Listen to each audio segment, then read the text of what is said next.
This is the first direct hit by the U.S. forces in this conflict. This is the first direct hit by the U.S. forces in this conflict. The U.S. retaliating against the targeting of its Navy in the Red Sea with strikes of its own against suspected bases of Iran-aligned Houthi militias. President Obama could well find himself embroiled in two proxy battles with fewer than 100 days left in office.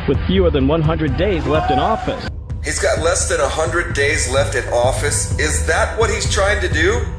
Start war so that we can go into a state of emergency so that he can remain in office indefinitely?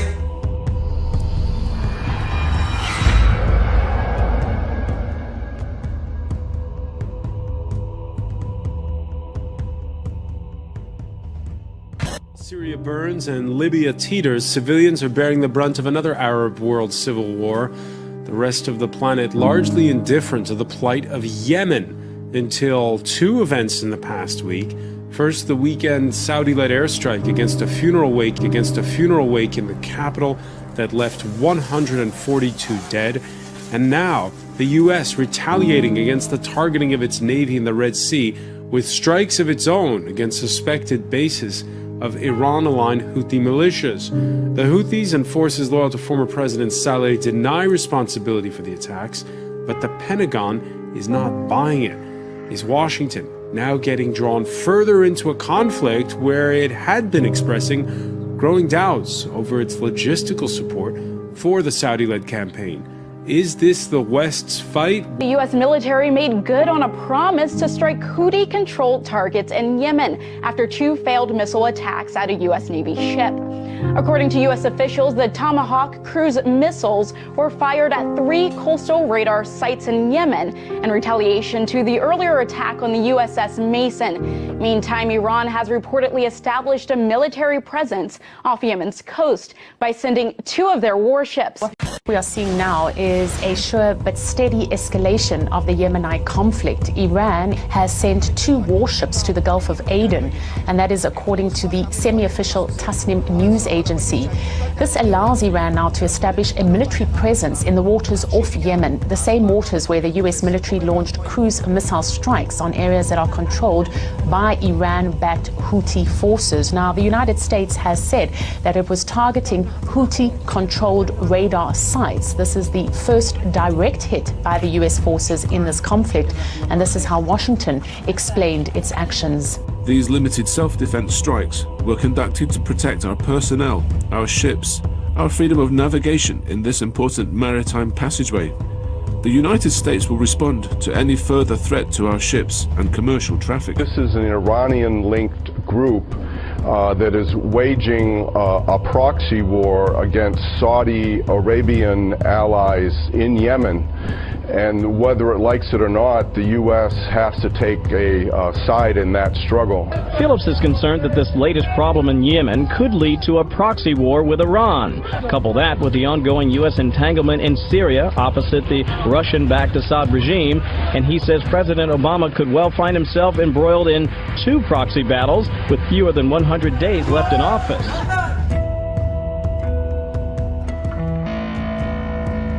Russia has warned against supplying anti-aircraft missiles to terrorist groups in Syria. A foreign ministry spokeswoman said that any anti-Russia stance will elicit an appropriate response from Moscow. Warning comes amid reports that some regional countries may arm terrorists with ground-to-surface missiles. TAC-Fury militants in Syria have recently acknowledged that they received Grad missiles from their foreign backers. A rise in foreign support for terror groups comes as a Syrian army is advancing against them on several fronts.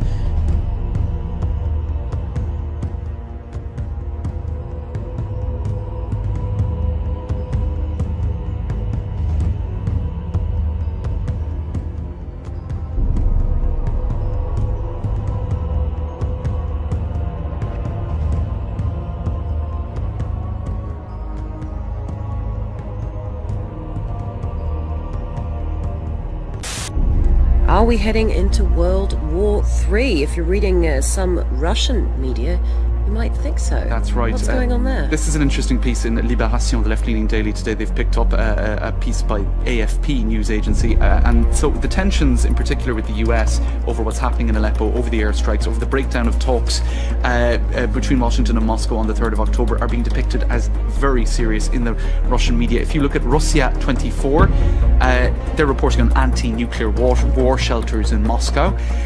Fontanka news website in St. Petersburg is talking about possible bread rationing in preparation for a future war, even though the authorities have explained that there is an attempt to stabilise the price of flour. Right? On the radio there is talk of civil defence exercises, building evacuations, fire drills. On the streets you're seeing graffiti of a patriotic nature by pro-Putin artists, a group called SET, S-E-T, depicting Russian bears handing out bulletproof vests. On the main state broadcaster on the Sunday evening primetime show, the presenter was talking about Russian anti-aircraft missiles beating American warplanes. Essentially, if you're in Russia and exposed to the media, as most people are, you think World War III is on the way.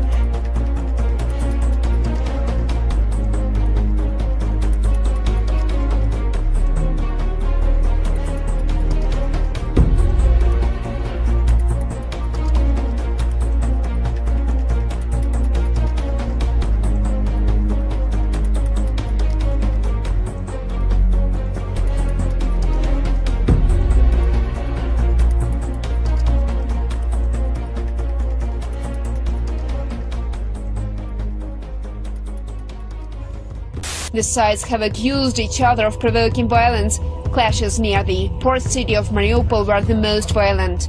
The fighting was fierce in Talakivka-Shirokini area. Tactics of the occupants remain the same. They carry out massive shelling of Ukrainian positions with heavy weapons. French President François Hollande says a roadmap needs to be drawn up for resolving the Ukrainian crisis. Hollande made the comments during a telephone conversation with his Ukrainian counterpart, Petro Poroshenko. The French president also said the roadmap should lead to Ukraine gaining control over its borders with Russia. Leaders of France, Germany, Russia and Ukraine were scheduled to meet in Paris next week to discuss the Ukraine crisis. The summit, however, was called off after Russian President Vladimir Putin cancelled his trip. Putin made the decision after the French accused the Kremlin of war crime in Syria. Moscow says there's still a chance for the summit to be held as scheduled on October 19th. Ukrainian troops and pro-Russia militias are observing a fragile ceasefire in the east. Sporadic fighting has, however, put strain on the truce in the past few months. UNESCO has renewed a resolution criticizing Israel for restricting Muslim access to a holy site in East Jerusalem.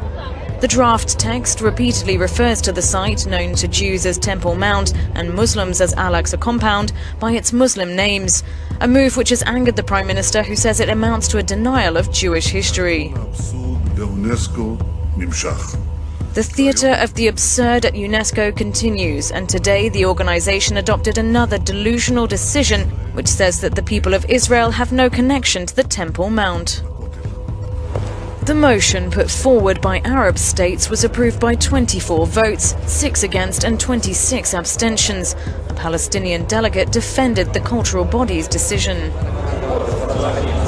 Israel pretends that in this decision Palestinians and the Arab group denies the historic importance of the old city of Jerusalem to the Jewish people. Actually, if you read the third paragraph of the decision, you will see that it starts by the recognition of the historic importance for the three monotheistic religions. The holy site, which was taken by Israel in the 1967 Six-Day War, has been the flashpoint of Israeli-Palestinian violence in recent years. On Thursday, there was an important meeting between the chief rabbis of Israel and top religious leaders from the Palestinian Authority in the president's residence in Jerusalem. They released a united call to stop the violence and harm of innocent civilians. This meeting included the highest levels of religious leaders of the two sides ever convened. There is a growing link between criminals and terrorism in Britain. A new British report says an increasing number of criminals are joining ISIS and, quote, creating a gangster jihad. The report from the King's College London says nearly 60% of European jihadists studied by researchers had been in jail previously. The center's director says former criminals are a perfect fit for recruitment from ISIS. The researchers say ISIS offers criminals a chance at redemption without having to change their behavior. Satanists are asking Boston City Council to allow them to have the invocation that kicks off at City Hall meetings. The Boston Globe reports a chapter of the Satanic Temple told the council president it would be a breach of the First Amendment for them to turn down the request. They stated that those who normally give the opening prayer are overwhelmingly Christian. Other Satanic Temple chapters have made similar requests in other cities. More breaking news now from Boston, where 2 police officers are in extremely critical condition after being shot. We got shots fired. I need every officer available. We have 2 or 3 officers inside the building. There have been shots fired. The resident inside a Gladstone Street home in East Boston called 911 to say his roommate, a gunman, had threatened him with the knife. 2 officers entered the house and are critically wounded. Richard Santolo and Matt Morris are shot multiple times. A cavalry of officers rush in spite of heavy gunfire. The tactical teams were there in short order. They got there very quickly. In fact, they were inside, engaged in the operation. This was a ferocious firefight. As far as I could tell, I walked the scene, I saw the ballistics evidence, I saw the blood, massive amounts of blood. Police believe the roommates had a domestic dispute partly about the thermostat. It was a tactical rifle, shotgun type instrument, and again, he had a ballistic vest on. Countless cops came to help, evidence of the glue among the brothers in blue. This is dangerous work, so I want to commend the men and women of the Boston Police Department. Any call they get in any particular day could turn into that. And I don't think anyone could have anticipated how quickly this incident went violent. Overnight, a stampede of anti-police protesters clashing with riot police in Oregon, outraged over a move to give officers a pay raise. A peaceful protest shouting inside City Hall. They're paying it to pizza biters. Quickly pitting demonstrators against police. The crowd here demanding Mayor Charlie Hales and City Council hear their voices, their concerns over a new police contract. And behind closed doors, that contract getting the votes it needed to pass. That's when we saw pushing and shoving, both sides saying the other started it.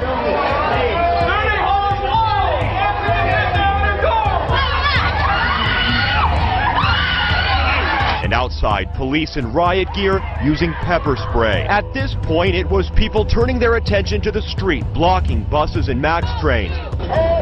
Don't shoot! Officers then moving in. In all, 10 people arrested. Our cameras catching 2 of those. I support Black Lives Matter. I don't support what they're doing here. Hours after this began, one of the organizers, Greg McKelvey, asking everyone to head home. I think we saw the most anti-democratic thing that we've seen from Portland City Hall. He's now taking aim at the commissioners who voted yes on that contract, saying it's time they be recalled.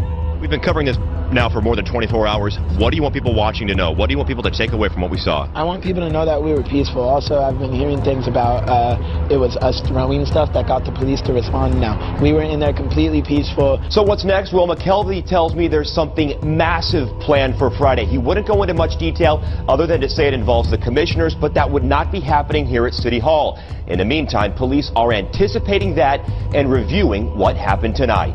A bomb threat at Legoland hours ago caused that park to shut down for the entire day. It also sent police combing through every inch of the park. Fernando Varua and his family are visiting from Venezuela, and eating lunch at Perkins was not on their agenda.